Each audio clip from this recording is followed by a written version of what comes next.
Hello everyone, this is Jim Martens. I'm one of Elliott Wave International's senior currency strategists. So every day I take a look at primarily US dollar pairs. So that includes a number of them, but I always start my day by looking at the US dollar index just to get a general idea of where the dollar is going. But the term general is critical. You can't just look at the dollar index and say the dollar is going up or down because the US dollar index is going up or down. As you can see on this 2-day chart, I've provided the components of the index and their weightings. And you'll notice right off that this is not an equally weighted index. In fact, the US dollar index basically is going to track the euro. It's going to be a mirror image or a flipped image of euro dollar because the euro enjoys a 57.6% weighting of the index. So what this means is that unless all the pairs are trending together and turning together, that the underlying pairs might look different. The patterns you see might look different. Even the trends might be somewhat different when you look away from the US dollar index and to those underlying pairs.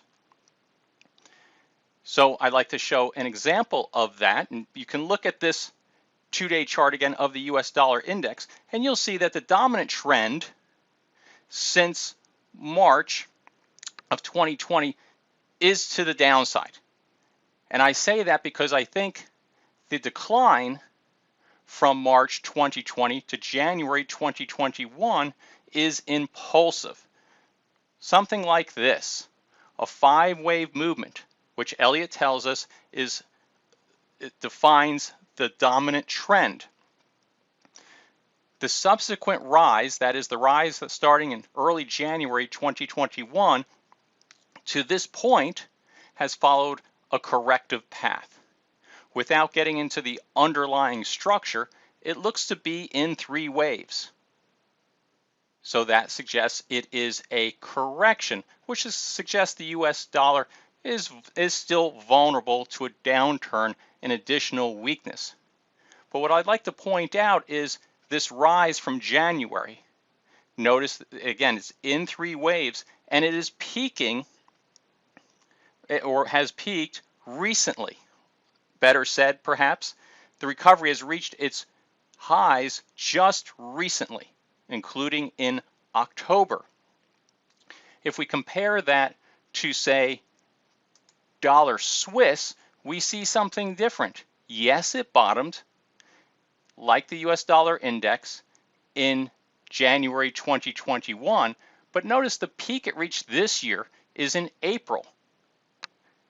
And after falling approximately 5 figures, or more than 5% from that peak down to June 2021, it has recovered again, but again, only in 3 waves and not to a new high above the peak it registered in April 2021. So it's a much different picture than looking at the US dollar index alone.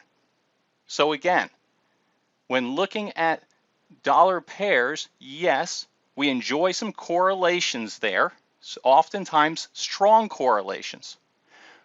But I think it's best to look at each pair individually, arrive at a conclusion based on whatever methodology you prefer.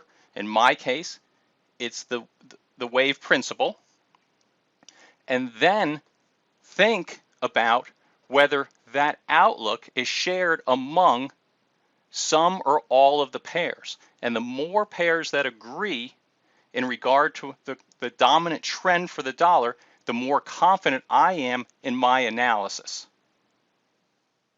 So today, again, just sharing a little perspective of how I approach looking at the US dollar, starting with the US dollar index and then the underlying pairs, looking for similarities in pattern, but more importantly, and what the underlying patterns suggest in regarding to the trend of the dollar.